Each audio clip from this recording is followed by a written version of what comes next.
What is up, YouTube? Paul Shear here. Today I'm going to be showing you my 2018 Ram ProMaster. There we go. I fully renovated this thing myself. I had no experience. I didn't own any tools when I started.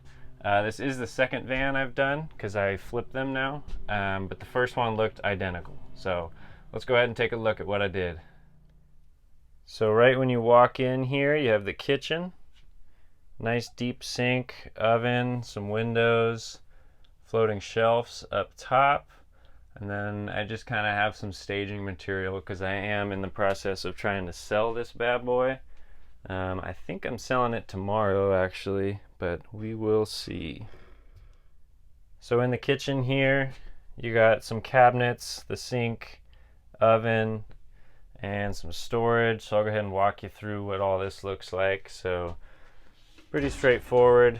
So a utensil organizer here in this little drawer. I am parked in my driveway right now, so these curtains are kind of leaning because it's a big slant.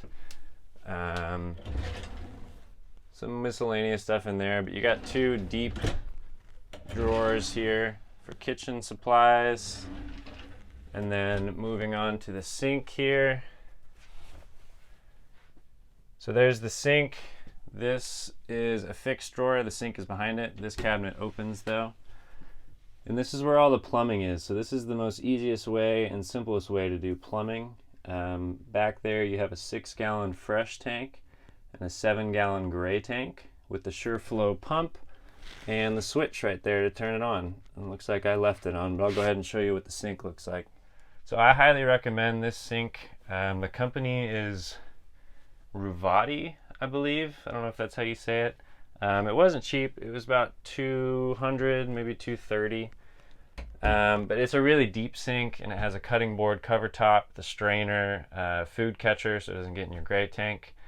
I rented a van with my girlfriend, and we had a lot of fun, but the sink was like a little bowl that you couldn't even fit a pot in with a little foot pump. So I highly recommend getting a deep sink. It looks really nice, it's extremely functional, and it has multi-uses with the cutting board cover top. So let's go ahead and take a look. So all the appliances that I'm going to talk about and that I put in the van are going to be linked below, as well as some other things. But I really like this faucet. It's on a swivel. I really like the way it looks. It really helps with all the black accents in here with the handles, the shelves, the leg over there, the oven. It's just kind of like that black and white look. And what I do have going for me with my van sales is the aesthetic. My girlfriend's to thank for that one. But let's go ahead and take a look at the sink. So here's the cutting board cover. I still have the plastic on it because I want it to be fresh for whoever buys the van. Here's the strainer. So it's just a typical strainer that sits in there, and you can take it out nice and easy. You have this little guy here. Comes out. This is the food catcher I was talking about. So it catches all your food so it doesn't go in the gray tank. And then you just have the little plug. So that plugs it. But I do have the pump on, so I'll show you what it looks like. You got a spray feature.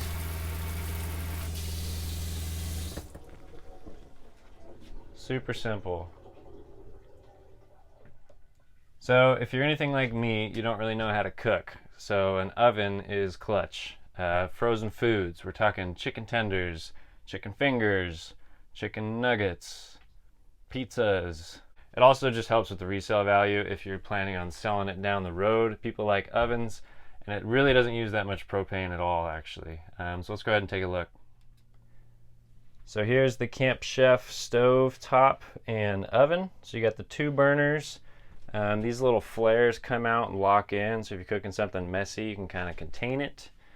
The oven, I'll go ahead and show you in the inside here. You got two trays. All the controls are on top, the temperature gauge, and then it all runs off propane, which is going to be underneath here.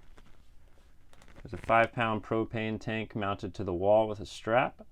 And then you just hook up that hose to it when you're ready and turn it on, and you got fire. So propane can be a touchy topic for people. It's really not that scary though. People don't like having the propane tanks on the inside. There's a lot of safety precautions you can take to have it fine, like having a natural gas detector that beeps if there's a leak. Plus, we all know what propane smells like. It doesn't take much for you to smell it, so you know there's a leak. If there's ever gonna be a leak, it's likely not gonna be with the tank, it's gonna be with the hose. So when you're done, you just close the tank and take the hose off, and you're not gonna have a leak. And then one more safety tip: if you are planning on not using the van or camper for a while, just take the propane tanks out and you can store them in your garage or something. So that way, if there is a leak and you don't come in here for a while, it's not just this huge van filled with propane. Okay, so before I show you the dinette, I want to show you guys the fridge here.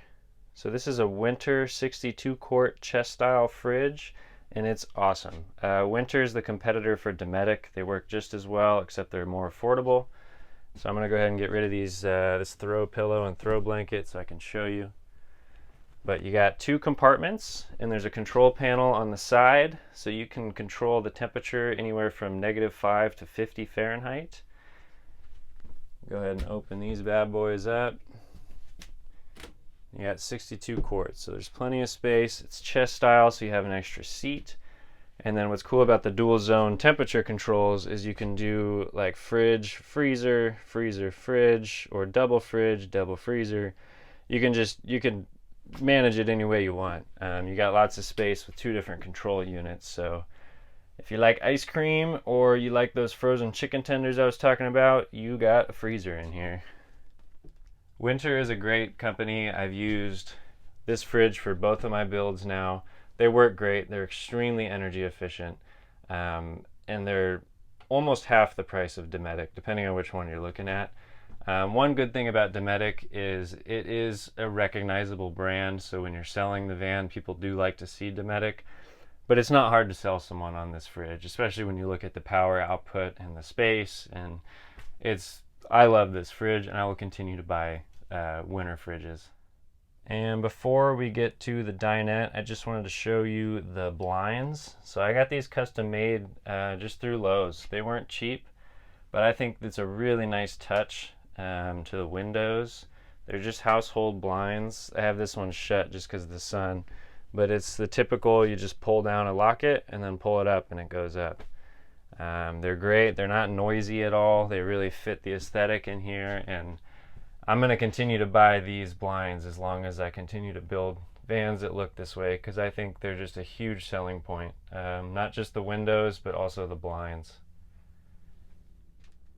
Something that I think is important when building out your van, especially if you're trying to build it out to sell, is the convenience of the bed. So if you're not going to have a fixed bed, meaning like it's going to be either a dinette or you have to make the bed before you want it, you want to make it easy. So what I did is I got a gas powered leg. I'll link it down below, and let's take a look.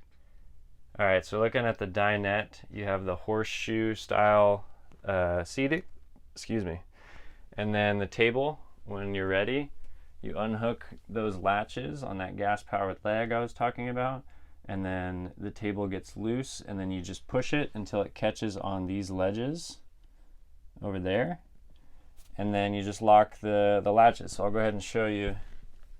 1, 2, and then just like that, you have a loose table, and it just pushes down. So just like that, the table's down on those ledges, and then I went ahead and latched those 2 little locks. And now you have an even platform bed, and you take these 2 back cushions here. Look, it's so easy. I can do it with one hand.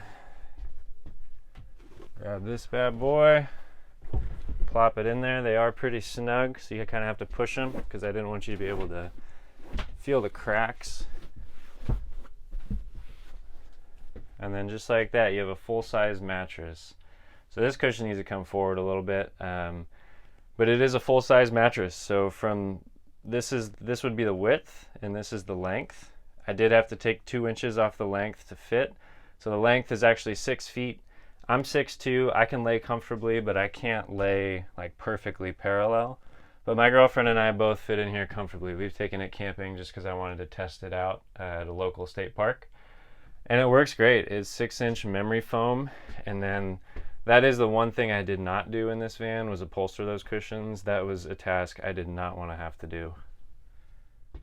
So linked down below is the memory foam mattress that I bought. I think it was like $200, super cheap for a mattress. I bought it off Amazon. The brand is Zinus. I've used it twice now, and I actually have one in my room as well. They're really comfortable. They're easy to cut. Yeah, you figure out what size you need, and then you can cut them into the size cushions you need. And then I did pay to have them upholstered because that was one thing I just did not. Like I said, I did not want to have to learn how to do that. One quick thing before I dive into the electrical and show you that, there's a couple switches that I forgot to talk about, so let me go ahead and show you. So in the kitchen here, we have a light switch back there, and that controls the kitchen lights, which is going to be these recessed lights underneath the floating shelf. So there's 1, 2, and 3 for the fridge. And all the lights in here are dimmable. So you just turn this little dial and you got some nighttime lights, get them nice and bright. Then obviously you can click them off. Now moving over here to the passenger side, you have 2 switches up here on the overhead cabinets. So this one's going to control the overhead lights. So there's 1, 2, and 3, and they're all dimmable as well. You can really dim those lights, baby. Set the mood. Click them off.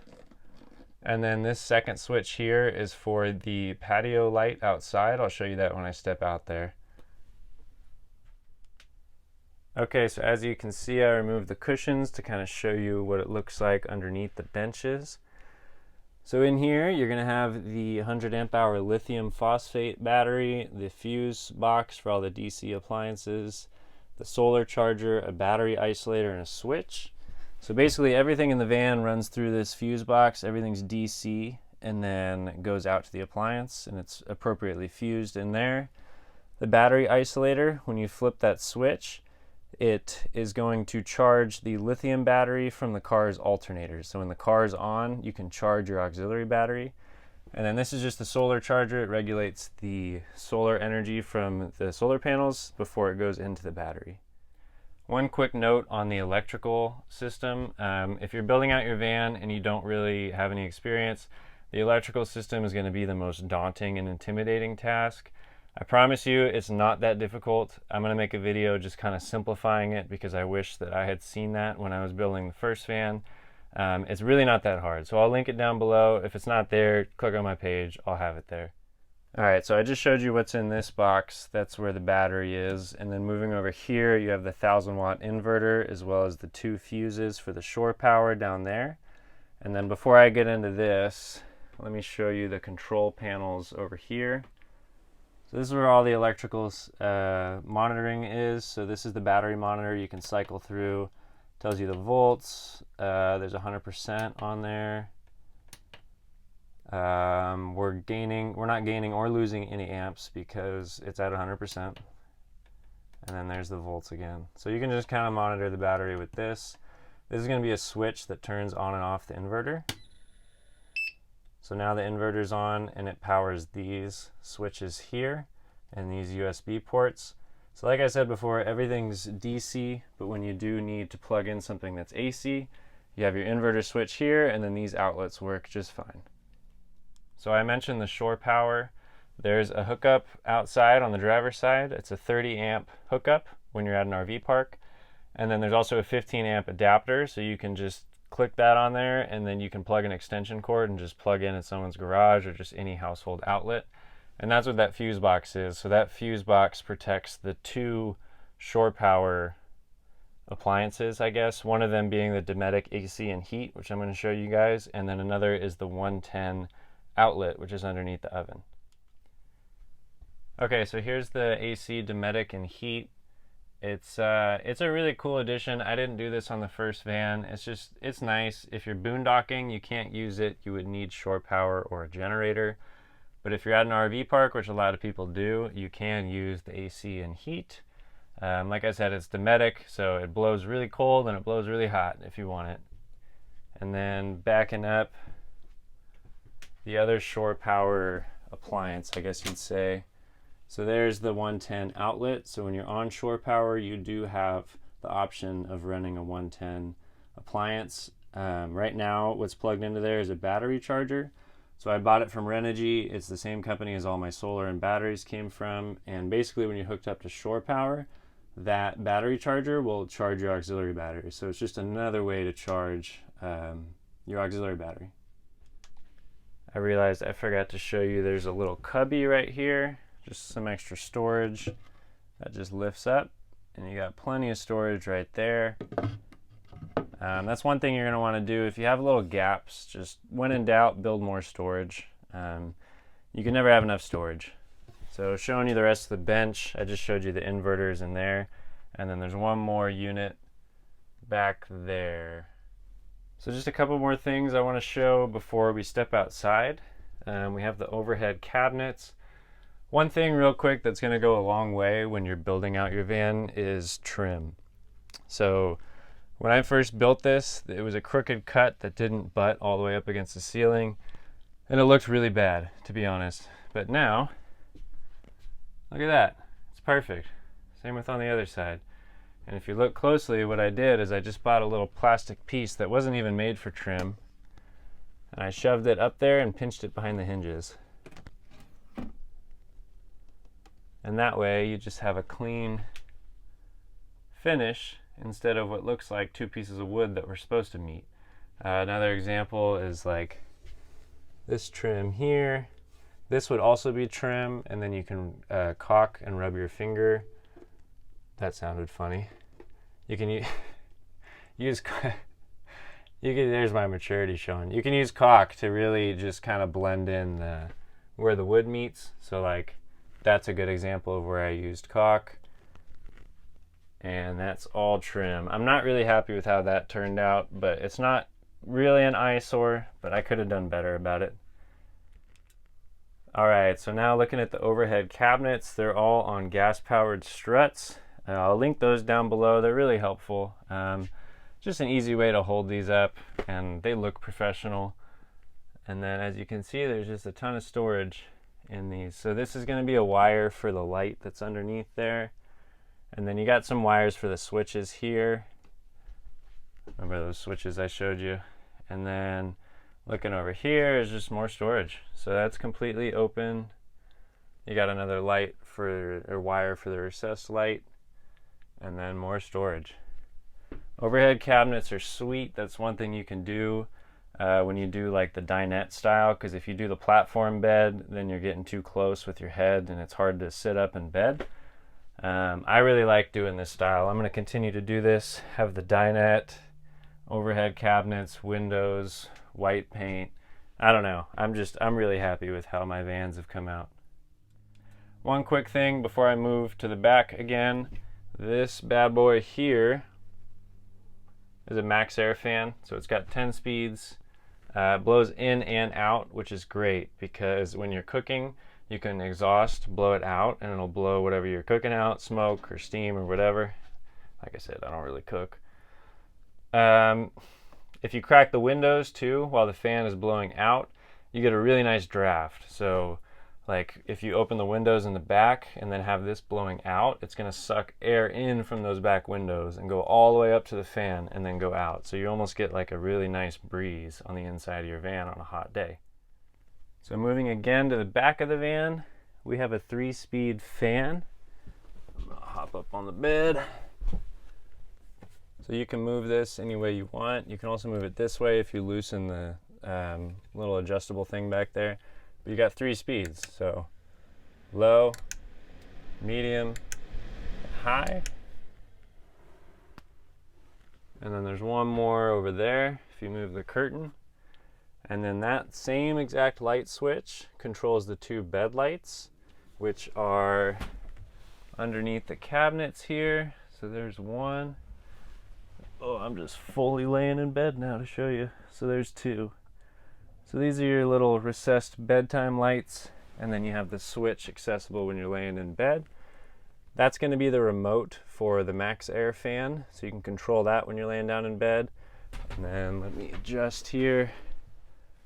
There's 2 USB ports for charging, because we all know we like to use our iPhones in bed. So another thing, we have the blackout curtains up front with some storage up top. So this came with the van. I just built around it. Plenty of storage up there for literally anything, bedding, clothes, pots, whatever you have. This is a window. So right now I have the window cover on, and what I did is I got 1/2-inch insulation, like sheet insulation, and the same guy who upholstered my cushions upholstered this thing and put magnets upholstered into it. So that just sticks right in there, and then you can pull this off, and then you have another window that opens, and there's a screen on there as well. Alright, so that pretty much sums up the interior tour. Now let's go ahead and take a look on the outside. We got solar panels, a roof deck, the AC, the ladder, the running boards, shower. Let's take a look. So I installed the running board down there. That's really nice, otherwise you have a huge step coming out. And then there's that patio light with the switch on the inside. That's fully dimmable.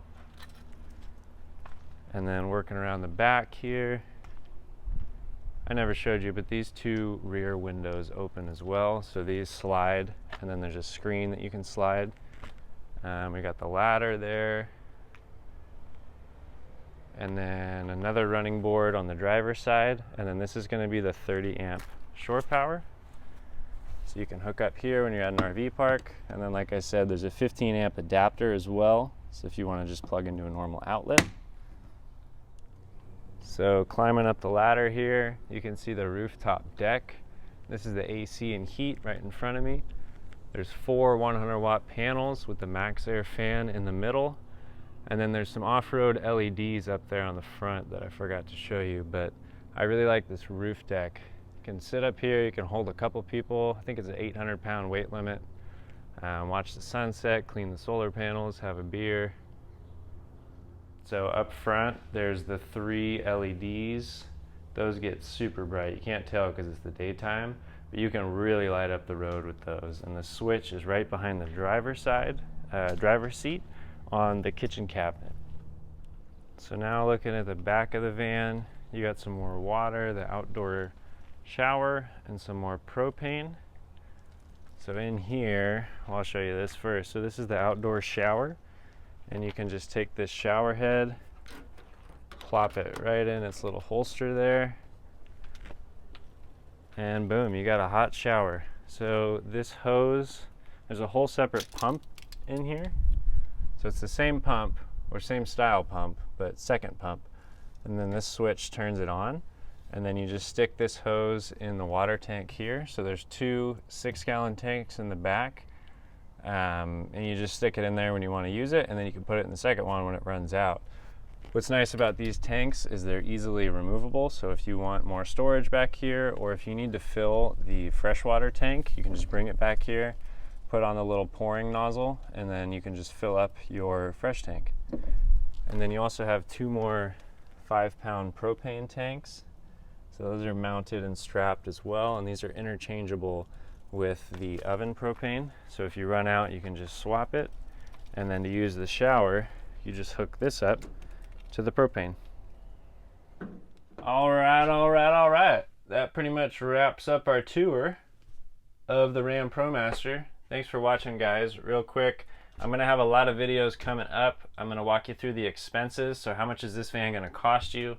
I'm gonna do a video on how much I make flipping these vans. And most importantly, I got a new project coming up, so I'm going to walk you through all the steps on how to do this.